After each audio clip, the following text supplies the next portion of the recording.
Sonic Secret Lair just dropped. Here's what you need to know about this new IP crossover from Magic the Gathering, including that fast little Hedgehog Sonic, with prices and potential gameplay strategies for these unique mechanic cards, as well as some Commander staple reprints with new art. Whether you like it or not is definitely a topic for debate. Court is now in session.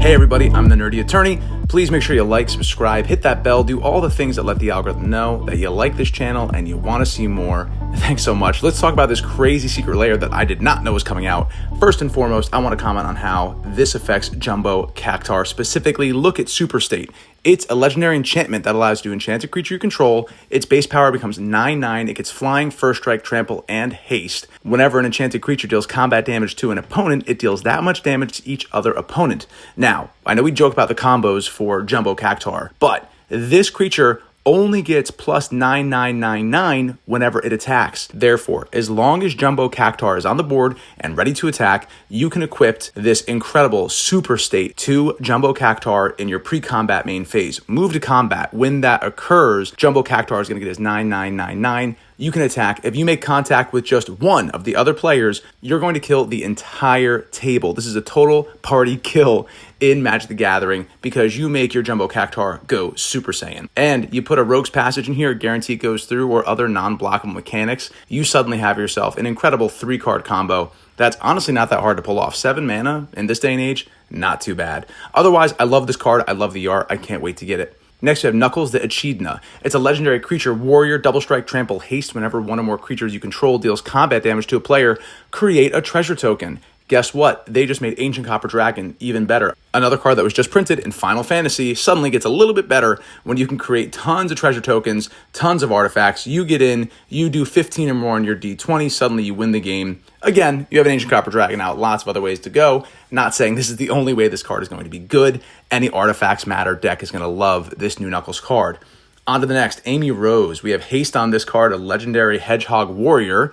I wonder if there's enough Hedgehogs to start making a Hedgehog tribal deck. We'll have to see. Either way, this has haste. Whenever Amy Rose attacks, attach up to one target equipment to her, then up to one other target attacking creature gets plus X plus O until the end of turn, whenever X is Amy Rose's power. That seems fine. I'm not super excited about that one. Cool, either way. Dr. Eggman. We have a legendary creature, human scientist. I'm not sure how many scientists there are either, but who knows? Maybe we'll build a tribal out of that as well. This creature has flying. At the beginning of your end step, draw a card. Then each opponent faces a villainous choice. That player discards a card, or you may put a construct, robot, or vehicle card from your hand onto the battlefield. I kind of like that. It's like an evil Urza. If you want to focus on your robots, your constructs, it's a thing that not many people have in hand, or vehicles for that matter, which did get a lot of love in Aether Drift, whether you liked it or not. It's a good card to have for that kind of gameplay strategy, and might be a commander in that regard. That's the only way I really see this one being played. Then we have Miles, Tails, Prowler. We got one a blue and a white for legendary creature, Fox, Artificer, Flash, flying. Whenever a vehicle you control enters, draw a card. If it has flying, otherwise, put flying on it. Again, a lot of Vehicle Matters commanders came out in Aether Drift. I feel like there is lots of vehicle synergy here if you want to do it. Maybe it'll find a home in a Shorokai Genesis Engine commander deck. Who knows? I'm not sure if people are still playing this. I know it was very popular when it first came out. But let's get back to the remainder of this drop. We now have, of course, Sonic the Hedgehog and Shadow the Hedgehog. Let's do Shadow first. I really like this card. I think it's cool. We got 2 black and 2 red for a legendary creature, Hedgehog Mercenary. This guy's got haste. Whenever Shadow the Hedgehog or another creature you control with flash or haste dies, draw a card. He's got chaos control. Each spell you cast has split second. If mana from an artifact was spent to cast it, that's a super cool mechanic. I love the idea of Grixis getting a little split second control.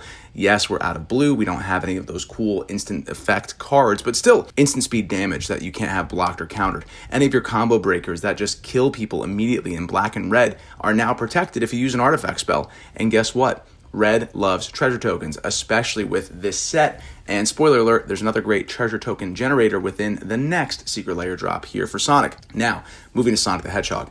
He's one, a blue, a red, and a white for a legendary creature, Hedgehog Warrior. He's got haste, gotta go fast, very flavorful. Whenever Sonic the Hedgehog attacks, put a +1/+1 counter on each creature you control with flash or haste. Whenever a creature you control with flash or haste is dealt damage, create a tapped treasure token. That is a flavor fail in my book. Why the heck would Sonic create a tapped treasure tokens? He has haste, he's gotta go fast, but your mana is gonna be slow. Not too excited for him, but the art looks cool. Now, this set does come with 7 cards, which is better than normal, and it's going to be a little more expensive though. $40 for non-foil, $50 for the rainbow foil. But don't worry, the remainder of the sets are back to the regular pricing. Next, we have Secret Lair X Sonic Turbo Gear. We got Knuckles Gloves here, which is the Reaver Cleaver. You gotta love this card. It's basically an Ancient Copper Dragon on a stick. Then you got Air Shoes, which is Swiftfoot Boots. Egg Hammer, Mirrored Battlesphere. Both cards I play and like. Mirrored Battlesphere is in my Urza deck. We got the Power Sneakers Lightning Greaves and the Pico Pico Hammer, which is the Hammer of Nazan.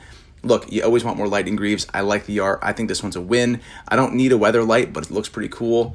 And look how cute this little mirror is. Nice token. I think I'm going to pick this one up. $29.99 or $39.99 for these cards. Not terrible. This one, I think I might skip. Secret Lair X Sonic Chasing Adventure.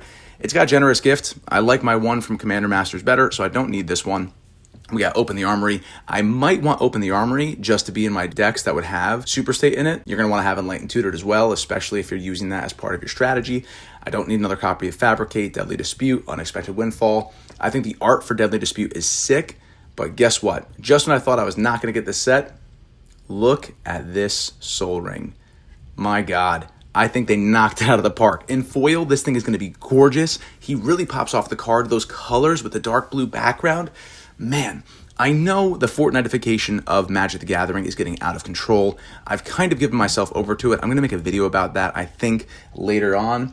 But right now, I think Secret Lairs that have unique arts from different properties is fine. For people who are really into the story of Magic the Gathering, a Secret Lair product isn't about the story. It is almost exclusively about the collectability and the unique art that it brings to the table. I think it's fun. I think it makes unique and different. And after SpongeBob, I don't think anything can bother me. Aside, I kind of like the SpongeBob Secret Lair. Roast me in the comments if you want. I think it was fun.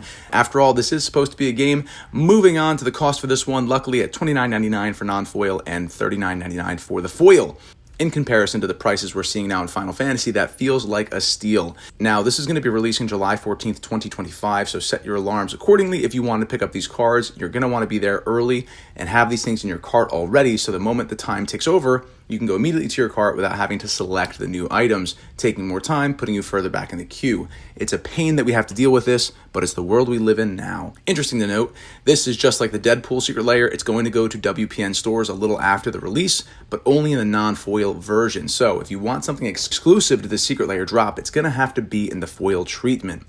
Well, that's my quick summary about this new release. Let me know what you think in the comments below about the mechanically unique commanders, about this new art, which ones are you picking up, which ones are you going to leave by the wayside, and are you just tired of the new IP crossovers that continually happen in Magic the Gathering? Have you given yourself over to it? Have you started to like it? Have you liked it from the beginning? Where do you fall? I'm very curious to hear, because I personally was somebody who wasn't really overly against it. Now, to be fair, my nostalgia for Magic the Gathering was from high school, and then I picked it back up about 5 years ago.